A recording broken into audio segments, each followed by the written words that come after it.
شاعر کہتا ہے مبارک ہو کہ ختم المرسلین تشریف لے آئے، مبارک ہو کہ ختم المرسلین تشریف لے آئے، جناب رحمت للعالمین تشریف لے آئے۔ سامعین محترم، یہ مبارک مہینہ ربیع الاول کا مہینہ ہے۔ ربیع کا معنی بہار، ربیع کا معنی کیا ہے؟ بہار۔ جب بہار کا موسم آتا ہے تو ہر طرف پھول کھل جاتے ہیں، کلیاں مسکراتی ہے، ہر طرف خوشبو ہی خوشبو ہوتی ہے، ہر طرف سبزہ ہی سبزہ ہوتا ہے، ہریالی ہوتی ہے، کیونکہ جب بہار کا موسم آیا تو وہ اپنے ساتھ یہ ساری خوبصورتیاں لے کے آتا ہے۔ بہار کے موسم کو لوگ بہت خوشی سے انجوائے بھی کرتے ہیں کہ یہ بہار کا موسم ہے۔ آج سے 1400 برس پہلے عرب کی ویران وادی میں بھی بہار آئی تھی، اور وہ ایسی بہار تھی جس نے انسانیت کے وقار کو بلند کیا، جس نے انسانیت کو بلندی دی، جس نے انسان کو اس نہج پہ پہنچا دیا۔ وہ انسان کے جو ہے اگر ایک کا اونٹ دوسرے کے اونٹ سے پانی پہلے پی لیتا تھا تو اس پہ صدیوں لڑائیاں چلتی تھی، اور وہ لوگ اگر ایک آدمی راستے میں بیٹھتا تھا تو کہتا کوئی ہے جو مجھے اٹھا سکے، دوسرا آ کے اس کو تلوار سے جو ہے اس کا سر تن سے جدا کر دیتا تھا، اور پھر اس بات پر ان کی کئی نسلوں تک لڑائیاں چلتی تھی۔ وہ لوگ جن پہ حکومت کرنا کوئی ان کے اوپر حکومت کرنے کے لیے تیار نہیں تھا۔ قیصر و کسریٰ ان کو جاہل سمجھتے تھے کہ یہ عرب کے لوگ ہیں، ان پہ ہم حکمرانی نہیں کرنا چاہتے ہیں، لیکن ان میں انسانیت تک نہیں ہے۔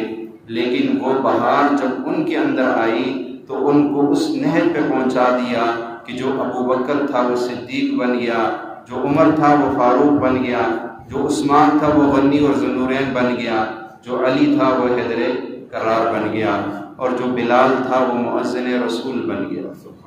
وہ لوگ بنے کہ وہ چلتے زمین پہ تھے، ان کے قدموں کے نشان جنت میں سنائی دیتی تھی۔ وہ لوگ بنے کہ بیٹھے زمین پہ ہوتے تھے، عرشوں سے فرشتے ان کو سلام کرنے آتے تھے۔ کیوں؟ ان کی زندگی میں بہار آئی، اور ایسی بہار آئی کہ آج 1400 سال گزر گیا پر اس بہار کی خوشبو ابھی کم نہیں ہوئی بلکہ بڑھتی جا رہی ہے۔ ایک بہت بڑے عالم نے 45 سال منبر رسول پر بیٹھ کر سیرت رسول کو بیان کیا۔ 45 سال کے بعد جب ان کا آخری وقت تھا تو کہنے لگا کہ میری زندگی ختم ہو رہی ہے، اور 45 سال میں سیرت رسول کو بیان کرتے کرتے اب یہ دور آ گیا کہ میری زندگی بھی ختم ہو رہی ہے، لیکن سیرت رسول کی ابھی چند گوشے میں نہ کھول سکا۔ ساری سیرت کو بیان کرنا تو دور کی بات ہے، میں ابھی چند گوشے بھی سیرت کے نہیں کھول سکا۔ میری نبی کی سیرت لامحدود ہے، میرے نبی کی صورت، سیرت، اخلاق وہ لامحدود ہے، اس کی کوئی حد نہیں ہے، اس کا احاطہ نہیں ہے۔ مفسرین نے تفسیروں میں بیان کیا، مبلغین نے وعظ و نصیحت میں بیان کیا، شعراء نے اپنے شاعروں میں بیان کیا، لیکن کوئی پورا نہیں کر سکا۔ ہر ایک آخری وقت یہ کہتا ہوا جا رہا ہے لا یمکن الثناء کما کان حقہ، بعد از خدا بزرگ توئی۔ قصہ مختصر، بس مختصر الفاظ میں اتنا کہہ دیتے، اللہ کے بعد اگر کسی کا مقام ہے تو وہ کس کا ہے؟ محمد مصطفیٰ صلی اللہ علیہ وسلم۔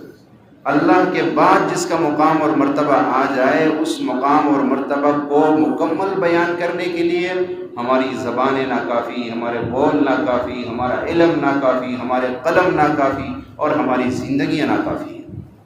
وہ ایسی ہستی ہیں جن کی سیرت کے جلسے آج نہیں، جن کی سیرت کے جلسے دنیا کے پیدا ہونے سے پہلے ہی ہوتے تھے، اور قرآن اس پہ وَإِذْ أَخَذَ اللَّهُ مِيثَاقَ النَّبِيِّينَ لَمَا آتَيْتُكُم مِّن كِتَابٍ وَحِكْمَةٍ ثُمَّ جَاءَكُم، یہ اس وقت ایک جلسہ منعقد ہوا، اللہ نے تمام انبیاء کو جمع کیا اور ان سے کہا میں تم سے ایک عہد لینا چاہتا ہوں کہ تم جب دنیا میں جاؤ گے تو آخر میں ایک نبی آئیں گے، اور وہ میری نبی کی سیرت کے چرچے اس وقت بھی ہو رہے ہیں۔ جب آدم علیہ السلام دنیا سے جنت سے دنیا کے اندر بھیجے گئے اور ان سے ایک خطا ہوئی نسیان ہوئی ان سے، جس کی بنا پر اللہ نے ان کو جنت سے نکالا، دنیا میں بھیج دیا، تو کتابوں میں لکھا ہے کہ انہوں نے ایک مرتبہ اللہ سے عرض کیا، اے اللہ محمد مصطفیٰ صلی اللہ تعالیٰ علیہ وسلم کے وسیلے سے مجھے معاف کر۔ تو فرمایا فوراً فرشتہ اللہ نے بھیجا کہ جا کر آدم سے پوچھو کہ تو محمد کو کیسے جانتا ہے؟ تو آدم علیہ السلام نے کہا میں باقی تو نہیں جانتا، پر جب میں جنت میں تھا تو میں نے عرش پہ ایک کلمہ لکھا ہوا دیکھا تھا، لا الہ الا اللہ محمد الرسول اللہ۔ میں نے کہا لا الہ الا اللہ تو توحید کا اقرار ہے، یہ محمد کون ہے جس کا نام رب نے اپنے نام کے ساتھ ملایا؟ میں اس دن سے سمجھ گیا کہ محمد کوئی بہت بڑی ہستی ہے جس کا نام اللہ کے نام کے ساتھ ملا ہوا ہے۔ تو فرمایا کتابوں میں لکھا ہے کہ اللہ نے کہا اے آدم اگر میں نے محمد کو پیدا کرنا نہ ہوتا تو یہ کائنات ہی نہ بناتا، یہ کائنات ہی نہ بناتا۔ یہ تو محمد مصطفیٰ وجہ کائنات ہے، دلہے کائنات ہے۔ جیسے ایک بہت بڑا جلسہ ہو رہا ہو اور اس جلسے میں مہمان خصوصی نے، بہت بڑے علامہ نے، پیر صاحب نے، وزیر اعظم صاحب نے تشریف لانا ہو، اصل میں جلسے کا انعقاد کس کے لیے کیا جا رہا ہے کہ وزیر اعظم نے آ کر بیان کرنا ہے، لیکن اس سے پہلے چھوٹے چھوٹے آتے ہیں نا مقرر، بھئی یہ ممبر آ گیا، یہ فلاں آ گیا، یہ آ گیا۔ اب راستوں کو بھی سجایا جاتا ہے، پھول بھی لگائے جاتے ہیں، اسٹینڈ بھی سجایا جاتا ہے، سارا کچھ ہوتا ہے، لیکن وزیر اعظم صاحب نے 10 یا 20 منٹ یا آدھا گھنٹہ بیان بات کرنی اور چلے جانا ہے۔ یہ سارا جو نظام ہوا ہے یہ کس لیے ہوا ہے؟ کہا جی وزیر اعظم کے لیے ہو رہا ہے۔ تو یہ دوسروں کو کیوں بلایا ہے؟ یہ دوسرے کیوں آئے ہیں؟ اصل مقصد کیا ہے جلسے میں؟ اس کو بلانا مقصود ہے، اس کو بلانا مقصود ہے۔ تو اللہ نے اپنے نبی کو بھیجنا تھا، اس کائنات کا نظام چلا دیا۔ تو محمد مصطفیٰ کی سیرت بھی لامحدود ہے، آپ کی تعلیمات بھی لامحدود ہے، آپ کا اخلاق بھی لامحدود ہے، کوئی اس کو کامل طریقے سے بیان نہیں کر سکتا۔ حضرت ابراہیم آپ نے فرمایا میں ابراہیم علیہ السلام کی دعا کا ثمرہ ہوں۔ حضرت ابراہیم علیہ السلام نے جو دعا مانگی تھی بیت اللہ کو تعمیر کرنے کے بعد، اور دنیا میں ایک رواج ہے کوئی بھی مزدور مستری اگر گھر بناتا ہے، گھر بنانے کے بعد وہ مالک سے انعام کا طلبگار بھی ہوتا ہے کہ مجھے کچھ انعام چاہیے۔ جب بیت اللہ تعمیر ہوا، اللہ نے حکم دیا کہ میرا گھر بناؤ، تو ابراہیم علیہ السلام اور اسماعیل علیہ السلام باپ اور بیٹے مزدور اور مصری بن کر جو ہے بیت اللہ کی تعمیر کر رہے ہیں۔ جب بیت اللہ کو مکمل کر لیا، اب ابراہیم علیہ السلام کو آفر ہوئی کچھ مانگنا ہے تو مانگ لو، اب تمہیں کوئی انعام میں دینا چاہتا ہوں، تمہیں کوئی انعام چاہیے تو مجھ سے مانگ لو۔ ابراہیم علیہ السلام نے ہاتھ اٹھائے، فرشتے دیکھ کے حیران کہ اب ابراہیم کیا مانگیں گے اللہ سے، کیا مانگیں گے ابراہیم علیہ السلام نے ہاتھ اٹھائے، آپ نے یہ نہیں کہا اللہ سونا چاہیے، چاندی چاہیے، زیورات جو ہے یہ نسلوں کے لیے رزق چاہیے، نہیں، آپ نے کہا ربنا وابعث فیہم رسولا، اے اللہ گھر تو میں نے تیرا بنا دیا ہے، ابھی اس گھر کو آباد کرنے کے لیے یہاں تیرے کبریائی کے بول بولے جائے، تیرے عظمت کے بول بولے جائے، تیرے آگے سجدہ کیا جائے، اس جگہ کو، اس ویران وادی کو آباد کرنے کے لیے میری اولاد میں سے ایک نبی بھیج دے۔ تو گویا اللہ نے بطور انعام کے محمد مصطفیٰ دے دیا۔ یہ ابراہیم علیہ السلام کی دعا تھی، اللہ نے اس دعا کو محمد مصطفیٰ کی شکل میں جو ہے وہ اللہ تعالیٰ نے اس کو قبول فرما لیا اور اللہ نے اس نبی کو بھیجا۔ اس لیے ابراہیم علیہ السلام کی اولاد حضرت اسحاق علیہ السلام، دو بیٹے تھے، اسحاق علیہ السلام اور اسماعیل علیہ السلام۔ اسحاق علیہ السلام کی اولاد میں بہت انبیاء آئے، لیکن اسماعیل علیہ السلام کی اولاد میں ایک آیا اور وہ محمد مصطفیٰ صلی اللہ تعالیٰ علیہ وسلم۔ تو اللہ کے نبی پاک صلی اللہ علیہ وسلم کا دنیا میں آنا بھی نرالا تھا۔ دنیا میں آنے سے پہلے ہی آپ کے چرچے ہو رہے تھے، دنیا میں آنے سے پہلے آپ کے چرچے ہو رہے تھے، اور ہر نبی نے آپ کی سیرت کو جب سنا نا تو دعا مانگی، اللہ ہمیں اس امت میں پیدا کر دے، اس امت میں پیدا کر دے۔ پھر علماء نے لکھا ہے کہ حضرت عیسیٰ علیہ السلام کی دعا اللہ نے قبول کی، اور وہ آئیں گے آخر میں، لیکن وہ نبی کی حیثیت سے نہیں آئیں گے، وہ ایک امتی کی حیثیت سے آئیں گے۔ یہاں پر قادیانی جو ہمارے نوجوانوں کو ایک دھوکہ دیتے ہیں کہ تم کہتے ہو محمد کے بعد کوئی نبی نہیں آئے گا، عیسیٰ تو آ رہے، خود تم اپنی بات جو ہے غلط کر رہے ہو۔ تم کہتے ہو آپ صلی اللہ علیہ وسلم کے بعد لا نبی بعدی، کوئی نبی نہیں آئے گا، اور ایک طرف کہتے ہو عیسیٰ علیہ السلام آئیں گے۔ تو اگر عیسیٰ آ سکتے ہیں تو مرزا غلام قادیانی کیوں نبی نہیں بن سکتا؟ نعوذ باللہ۔ لیکن یاد رکھنا وہ نبی کی حیثیت سے نہیں آئیں گے، وہ کس حیثیت سے آئیں گے؟ وہ ایک امتی کی حیثیت سے آئیں گے، اور وہ دنیا میں جتنا بھی عرصہ بھی رہیں گے وہ نبی کی حیثیت سے نہیں رہیں گے، وہ ایک امتی کی حیثیت سے رہیں گے۔ تو عیسیٰ علیہ السلام کی دعا اللہ تعالیٰ نے قبول کی، اور فرمایا آپ کی دنیا میں آنے سے پہلے کچھ واقعات ایسے ہوئے، نبی کے موجودگی میں جو ایسا واقعہ ہو جو عقل کو حیران کر دے، عقل میں نہ آئے، نبی زمین پہ بیٹھے، چاند کی طرف اشارہ کیا، 2 ٹکڑے ہو گئے، عقل تو نہیں مانتی کیسے ہو گئے، لیکن معجزہ ہے۔ نبی میدان جنگ میں ہے، صحابہ کہتے ہیں یا رسول اللہ پانی ختم ہو گیا، آپ نے فرمایا تمہارے پاس جتنا پانی سارا جمع کرو، تھوڑا تھوڑا پانی جمع کیا، آپ کے سامنے رکھا، آپ نے اسی برتن میں اپنی انگلیاں ڈالی، 1500 صحابہ نے اس برتن سے پانی پیا، اپنے اونٹوں کو پلایا، اپنے مشکیزیں بھرے، آپ نے ہاتھ اٹھایا، پانی وہی کا وہی۔ یہ نبی کا معجزہ ہے، یہ نبی کا معجزہ ہے کہ بکری کا ایک بچہ اور 1-2 کلو آٹا، وہ 3000 صحابہ اکرام نے پیٹ بھر کے کھانا کھا لیا، نہ روٹی ختم ہوئی نہ سالن ختم ہوا۔ یہ نبی کا معجزہ ہے کہ ابو ہریرہ رضی اللہ تعالیٰ عنہ کو ایک پیالہ دودھ کا دیتے ہیں، 70 صحابہ پیتے ہیں، اور ایک پیالہ دودھ کا ختم نہیں ہوتا ہے، اور سب سیر ہو کے پی لیتے ہیں۔ یہ معجزہ ہے۔ لیکن نبی کے دنیا میں آنے سے پہلے ایسے واقعات جو ہو اس کو ارحاس کہتے ہیں۔ جیسے ابھی نبی علیہ السلام کے دنیا میں آنے سے 50 یا 55 دن پہلے جو ہے ایک واقعہ اصحاب فیل کا ہوا، جو بیت اللہ کو ختم کرنے کے لیے ابرہہ اپنا لشکر لے کر آیا، تو قرآن نے کہا الم تر کیف فعل ربک باصحاب الفیل، کیا نہیں دیکھا آپ نے کیسا انجام کیا میں نے اصحاب فیل کا؟ وارسل علیہم طیرا ابابیل، ان کے اوپر پرندے بھیجے، ترمیہم بحجارۃ من سجیل، جو کنکریاں ان کے اوپر مارتے تھے، اور فجعلہم کعصف مأکول، وہ ایسے ہو گئے جیسے کھایا ہوا بھوسا ہوتا ہے، جیسے جانور بھوسا کھاتا ہے اور وہ جگالی کرتا ہے آخر میں، تو جس طرح وہ اس طرح وہ چھوٹی سی کنکری بہت بڑے بڑے ہاتھی جب ان پہ لگتی تھی تو وہ بھوسا بن جاتی تھی، انسان ختم ہو گئے۔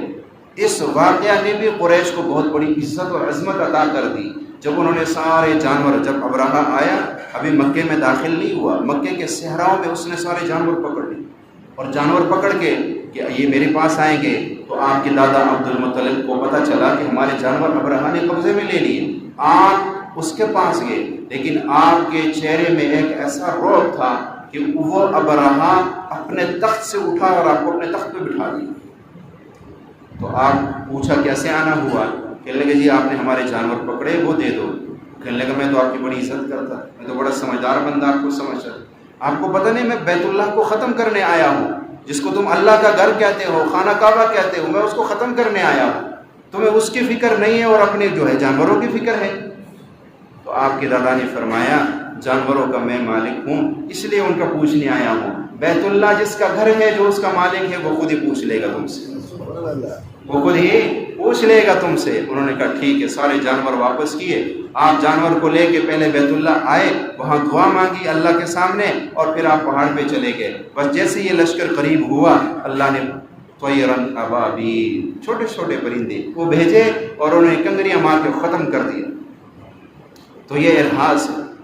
اور اس سے پہلے آپ کے دنیا میں آنے سے پہلے آپ کے دادا نے خواب دیکھا، حضرت عبد المطلب نے خواب دیکھا، فرمایا میں حتیم میں سو رہا تھا، میں نے خواب کے اندر ایک درخت دیکھا جس کے جڑیں زمین میں ہے، اور وہ درخت بڑھتے بڑھتے بڑھتے اس کے جو ہے اوپر آسمانوں تک اس کے شاخیں جو ہے وہ اس اوپر چلا گیا، اور اس کے شاخ ایسے پھیلے مشرق اور مغرب کو اس نے جو ہے ڈھانپ لیا۔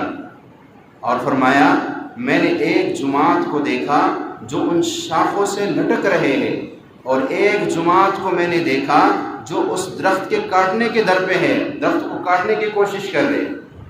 فرمایا میں تھوڑا قریب ہوا کہ اس درخت سے میں بھی کچھ پھل کھا لوں، لیکن کچھ لوگ تھے جو انہوں نے مجھے روکا اور کہا نہیں، آپ اس درخت سے کچھ نہیں کھا سکتے، یہ درخت تو ان خوش نصیبوں کے لیے ہے جو اس کے ساتھ لٹک رہے ہیں، جو اس کے ساتھ لٹک رہے ہیں، یہ تو ان خوش نصیبوں کے لیے ہے۔ فرمایا جب میری آنکھ کھلی تو اس وقت ایک کاہنہ عورت تھی، میں اس کے پاس چلا گیا اور میں نے اس کو اپنا خواب بتایا کہ میں نے ایسا ایسا خواب دیکھا ہے، تو اس کے چہرے کا رنگ بدلنے لگا، اس کاہنہ کی چہرے کا رنگ بدلنے لگا، اور وہ کہنے لگی اگر واقعی تو نے یہ خواب دیکھا ہے، اگر واقعی تو نے یہ خواب دیکھا ہے تو اس خواب کی تعبیر یہ ہے کہ تیری اولاد میں کوئی بہت بڑی ہستی آنے والی ہے، کوئی بہت بڑی ہستی آنے والی ہے۔ ابھی نبی دنیا میں تشریف لائے نہیں، پہلے سب کو حیران کر دی۔ حضرت آمنہ رضی اللہ تعالیٰ عنہ آپ کی والدہ ماجدہ فرماتی ہیں کہ جن دنوں میں میرے بطن میں محمد مصطفیٰ تشریف لائے تو اس وقت میرے جسم میں عجیب تبدیلیاں آئی۔ فرمایا عام طور پر جب اس دوران کہ جو یہ بیماری ہوتی ہے تو عورت کی طبیعت بہت خراب ہوتی ہے، فرمایا مجھے کچھ بھی نہیں ہوتا، کچھ بھی محسوس نہیں ہوتا۔ اور اس دوران اس زمانے میں جو مکے کی گلیاں تھیں وہ ایسی تو نہیں تھی جیسے آج کارپیٹ روڈ بن گئے،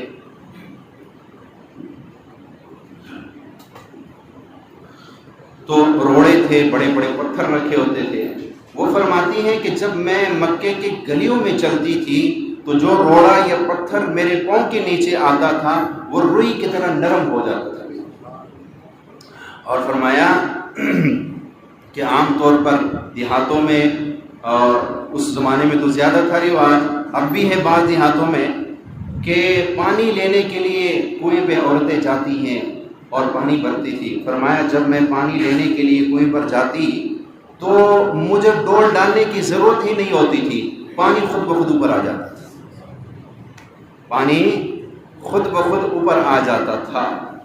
ایک ابھی نبی دنیا میں تشریف لائے نہیں، حضرت موسیٰ علیہ السلام جب مدین میں تشریف لے گئے تو جب مدین پہنچے ایک کنواں تھا، درخت لگا ہوا تھا، آپ اس کے نیچے تھوڑی دیر کے لیے بیٹھ گئے، کوئی جاننے والا نہیں تھا۔ ایک نئے شہر میں جب آدمی چلا جائے کوئی جاننے والا نہ ہو تو تھوڑی سی پریشانی تو ہوتی۔ اب موسیٰ علیہ السلام درخت کے نیچے بیٹھے ہوئے، لوگ اپنے دوپہر کا وقت ہے، لوگ اپنی بکریوں کو، جانوروں کو اس کنویں کے قریب لا رہے اور پانی نکالنے کے لیے ڈول ڈالتے ہیں تو 10-15 آدمی اس ڈول کو پکڑتے کھینچتے ہیں تو پھر وہ پانی جو ہے باہر نکلتا ہے۔ تو پانی جب باہر نکلتا ہے تو خود پیتے ہیں، جانوروں کو پلاتے ہیں۔ آپ نے دیکھا 2 بچیاں اپنی بکریوں کو لے کر سائڈ پہ کھڑی ہوئی ہے۔ آپ نے ان بچیوں کے پاس آپ گئے اور پوچھا کہ تم پانی کیوں نہیں بھرتی ہو؟ تو انہوں نے کہا جی ہم یہ جب سارے لوگ پانی بھر لیں گے تو اس کے بعد ہم جا کر جو ہے پانی بھریں گے، اس وقت تک ہم نہیں جا سکتے۔ تو انہوں نے کہا تمہارا کوئی بڑا نہیں گھر میں کوئی آدمی جو آتا؟ انہوں نے کہا نہیں، وہ ابونا شیخ الکبیر، ہمارا ایک باپ ہے وہ بوڑھا ہے اور ہم ان کی بیٹیاں ہیں، ہم ہی یہ سارا کچھ سنبھال رہی ہے۔ آپ کو ترس آیا، آپ نے کہا اچھا تم اپنے جانوروں کو لے آؤ، میں پانی پلاتا ہوں۔ اب موسیٰ علیہ السلام کنویں کے پاس گئے، سارے لوگوں کو ہٹایا، لوگ حیران ہو گئے کہ یہ وہ ڈول ہے جو 10 آدمی نہیں نکال سکتے، یہ ہمیں ہٹا رہا ہے، یہ کیا کرے گا؟ آپ نے ایک ہاتھ سے ڈول ڈالا، ایک ہاتھ سے سارا پانی نکال لیا اور ان کے جانوروں کو پلایا، ان کے جانوروں کو پلایا۔ اور وہ جو ہے فرمایا کہ وہ لوگ بڑے حیران ہو گئے کہ یار اتنا طاقتور آدمی، ان کو کیا پتہ تھا کہ یہ اللہ کا نبی ہے؟ لیکن ادھر دیکھیے ڈول ڈالنے کی ضرورت ہی نہیں پڑتی، نسبت محمد مصطفیٰ کے ساتھ ہو رہی ہے، ڈول ڈالنے کی ضرورت ہی نہیں پڑتی۔ حضرت آمنہ فرماتی ہے میں کنویں کے پاس جاتی تو پانی خود بخود اوپر آ جاتا۔ اور فرمایا ان دنوں میں عجیب عجیب خواب دیکھتی تھی، خواب کے اندر نورانی چہرہ، کبھی باغات، کبھی ایسے خوبصورت خواب. تو مجھے تھوڑا سا ڈر ہوا. تو ایک دفعہ اپنی سہیلیوں سے میں کہنے لگی کہ جب سے یہ بچہ میرے بطن میں آیا ہے میں ایسے ایسے خواب دیکھتی ہوں. تو توہم پرستی کا دور تھا. تو عورتوں نے کہا کہ بی بی یہ جو وقت ہے نا اس میں سایہ کا اثر ہو جاتا ہے، اس میں جادو ہو جاتا ہے، جنات کا سایہ ہو جاتا ہے. اس کا علاج ہمارے یہاں یہ ہے کہ تم ایسے کر لو، لوہے کا ایک کڑا بنواؤ، اس کو گلے میں ڈال لو، پھر تمہیں اس طرح کے خواب نظر نہیں آئیں گے. تو حضرت آمنہ فرماتی ہے میں نے عورتوں کے باتوں میں آ کر میں نے لوہے کا ایک کڑا بنوایا اور اس کو پہن لیا.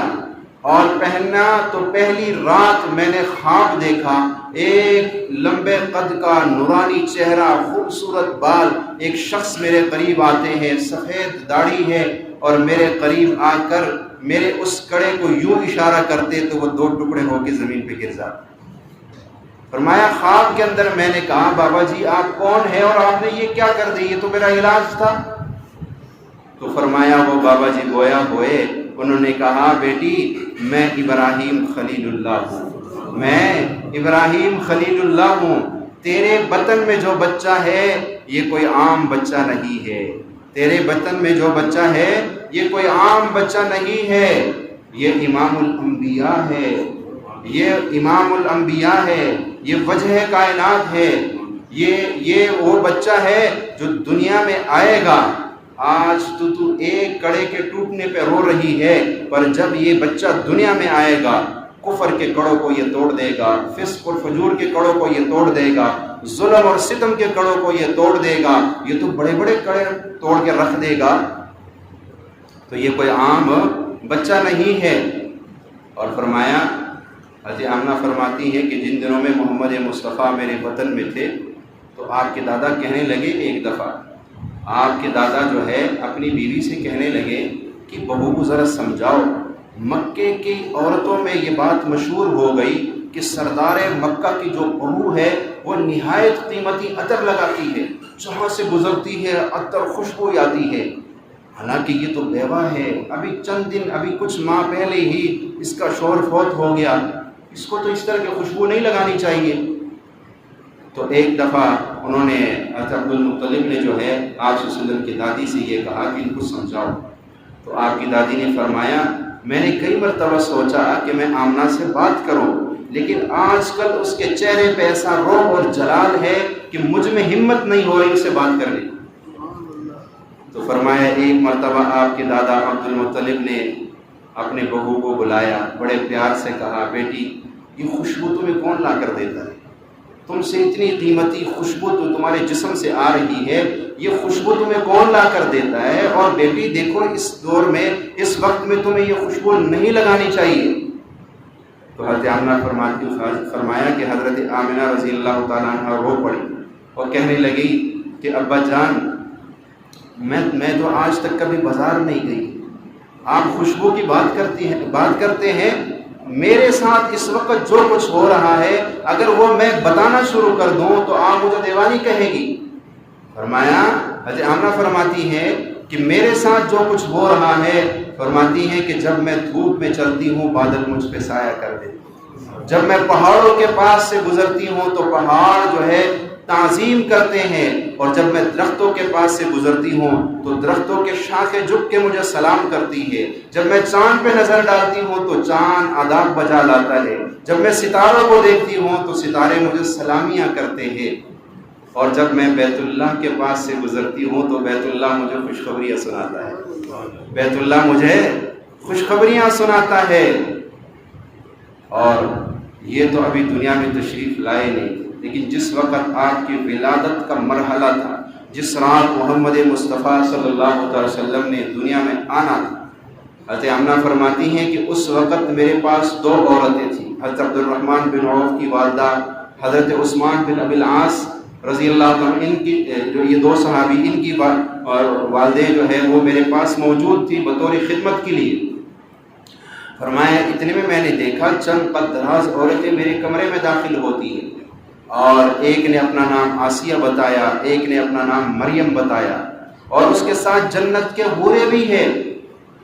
ایک نبی کی پرورش کرنے والی اور ایک نبی کو جنم دینے والی، اللہ نے اپنے نبی کے لیے ایک گویا خدائی نرسنگ اسٹاف بھیج دیا خدمت کے لیے، حضرت آمنہ کی خدمت کے لیے اللہ تعالیٰ نے پاکیزہ پاکباز عملہ جو ہے مقرر کیا۔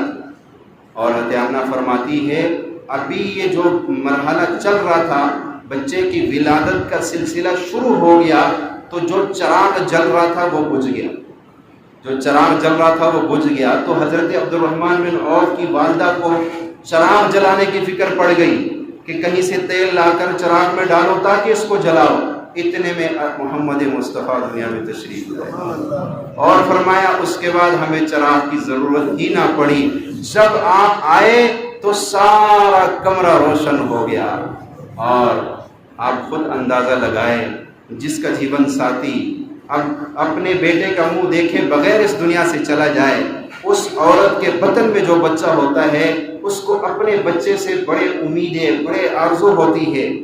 فرمایا کہ جب مجھے خوشخبری دی گئی کہ آمنہ مبارک ہو، اللہ نے تمہیں بیٹا دیا، فرمایا میرے دل میں آیا کہ اتنے عرصے سے جس بچے کی برکتیں دیکھ رہی تھی، دیکھو تو صحیح وہ بچہ کیسے ہے۔ فرمایا جب میں نے اٹھ کر اپنے لخت جگر پر نگاہ ڈالی تو وہ سجدے میں پڑا ہوا تھا۔ آتے ہی اللہ کی عظمت اور کبریائی کو سجدہ کیا، آتے ہی بتا دیا کہ سجدہ کے لائق ہے تو وہی ذات ہے۔ آج کہتے ہیں نمازوں میں کیا رکھا ہے، آج ہفتے ہفتے گزر جاتے ہیں، وہ ہستی جس نے آتے ہی ہمیں سجدہ سکھایا آج کتنے سجدوں کی انکاری پھر رہے ہیں۔ ہفتے ہفتے گزر جاتے، کبھی مسجد کا منہ دیکھنا نہیں۔ اور اپنے نبی کے آنے کا انداز تو دیکھو، اپنے نبی کی خوشی یہ ہے کہ تم اس کے انداز کو اپناؤ، اس کے آنے کا انداز تو دیکھو۔ اور ابن عساکر نے لکھا ہے کہ جب آپ دنیا میں تشریف لائے اس وقت ابن عساکر کی روایت ہے کہ بادل نے آپ کو ڈھانپ لیا، بادل نے آپ کو ڈھانپ لیا اور تھوڑے لمحے کے لیے آپ کمرے سے غائب ہو گئے، اور آواز آئی کہ اس بچے کو مشرق سے مغرب تک، شمال سے جنوب تک پھیراؤ تاکہ اس بچے کی صورت، اس بچے کا نام اور اس بچے کی صفات ساری دنیا کو پتہ چل جائے۔ اور فرمایا آواز آئی وَأَعْطُوهُ خُلْقَ آدم، اس بچے کو آدم کا اخلاق دے دو، وَشُجَاعَةَ نوح علیہ السلام کی شجاعت دے دو، وَحُلَّةَ ابراہیم علیہ السلام کی دوستی دے دو، وَفَصَاحَةَ صالح علیہ السلام کی فصاحت دے دو، وَحِکْمَةَ لوط علیہ السلام کی حکمت دے دو، وَرِضَاءَ اسحاق علیہ السلام کی رضا دے دو، وَبُشْرَى یعقوب، اور یعقوب کی خوشخبری دے دو، وَلَحْنَ داؤد، اور داؤد کی آواز دے دو، وَشِدَّةَ موسیٰ کی سختی دے دو، وَشُجَاعَةَ نوح، اور نوح علیہ السلام کی شجاعت دے دو، وَقَلْبَ ایوب، اور ایوب کا دل دے دو، وَزُہْدَ عیسیٰ، اور عیسیٰ علیہ السلام کا زہد اس بچے کو دے دو، وَأَغْمِسُوهُ فِي أَخْلَاقِ النَّبِيِّينَ، اس بچے کو تمام انبیاء کے اخلاق میں غوطہ دے دو۔ یہ عام بچہ نہیں ہے۔ اور جس رات آپ دنیا میں تشریف لائے، فرمایا کہ سمندر کی مچھلیوں نے، ایک سمندر کی مچھلیوں نے دوسری سمندر کی مچھلیوں کو جا کر خوشخبری سنائی، مبارک ہو دلہائے کائنات تشریف لے آئے، مبارک ہو دلہائے کائنات تشریف لے آئے۔ حضرت عائشہ رضی اللہ تعالیٰ عنہ فرماتی ہیں کہ جس رات آپ پیدا ہوئے ان دنوں میں ایک یہودی عالم مکے میں تجارت کے غرض سے آیا ہوا تھا۔ جس رات آپ پیدا ہوئے اگلے صبح وہ یہودی کہنے لگا کہ آج قریش میں کوئی بچہ تو نہیں پیدا ہوا؟ کہا گیا ہاں جی، آج سردار مکہ کا نواسہ پیدا ہوا ہے۔ کہا مجھے اس بچے کے پاس لے چلو۔ جب اس یہودی عالم کو لے کر کے اس نے جا کر محمد مصطفیٰ کو دیکھا، آپ کے پشت مبارک پر مہر نبوت کو دیکھا، وہ گر کے بے ہوش ہو گیا۔ اور جب ہوش میں آیا تو کہنے لگا اے آل قریش، یہ کوئی معمولی بچہ نہیں ہے، یہ بچہ تم پہ ایسا حملہ کرے گا جس کی خبر مشرق سے مغرب تک، شمال سے جنوب تک پھیل جائے گی۔ اور غزوہ بدر جب ہوا تو وہی حملہ ہوا، اس نے کہا ہماری کتابوں میں وہ ساری نشانیاں ہیں، یہ وہ نبی ہے جس کے بارے میں کہا من بعد اسمہ احمد، تمہارے بعد ایک نبی آئے گا جس کا نام احمد ہوگا۔ اب نبوت جو ہے، فرمایا نبوت یہودیوں سے چلی گئی اور قریش کے پاس آ گئی۔ تو میرے بھائیوں، اس نبی کی سیرت کو جتنا بھی بیان کیا جائے اس کی سیرت ختم نہیں ہو سکتی ہے۔ زندگیاں ختم ہو جائیں گی، علم ختم ہو جائے گا، لیکن اس کی سیرت ختم نہیں ہو سکتی۔ لیکن ایک تھوڑی دیر کے لیے تنہائی میں بیٹھ کر ذرا سوچیں کہ جو اتنے صفات کا مالک ہو، جس کو اتنا کچھ اللہ نے عطا کیا ہو، جس کے جو ہے قرآن کا ایک ایک حرف جس کی سیرت کو بیان کر رہا ہو، قرآن کا ایک ایک حرف جس کی سیرت کو بیان کر رہا ہو، آپ سوچیں، میں بھی سوچوں، اپنے گریبان میں تھوڑی دیر کر ہم اس نبی کے ساتھ آج کتنی بے وفائیاں کر رہے ہیں۔ ہم نے کیا اس نبی کو اپنے گھر میں قبول کیا ہے؟ اس نبی کو اپنے بازار میں قبول کیا ہے؟ اس نبی کو اپنی زندگی میں قبول کیا ہے؟ اگر کیا ہے تو زبان کے حد تک کیا ہے، ابھی دل میں اس کو قبول نہیں کیا ہے۔ میں بازار میں اپنی نبی کو نہیں لانا چاہتا۔ اب میرا کاروبار نبی کے طریقے پہ ہوگا تو گویا میں نے نبی کو لے آیا۔ میں گھر میں نبی کو نہیں لانا چاہتا، میں صرف زبان کے حد تک اس کا عاشق ہوں۔ نہیں میرے بھائیوں، آج کے بعد دل سے اللہ سے مانگا کرے، یا اللہ مجھے، میری اولاد اور نسلوں کو اپنے اور اپنے حبیب صلی اللہ علیہ وسلم کی سچی غلامی عطا فرما، سچا عشق عطا فرما، سچی اتباع عطا فرما۔ وہ عشق مانگنے سے ملے گا، یاد رکھ لینا۔ اللہ تعالیٰ ان باتوں پہ ہم سب کو عمل کی توفیق عطا فرمائے۔ وآخر دعوانا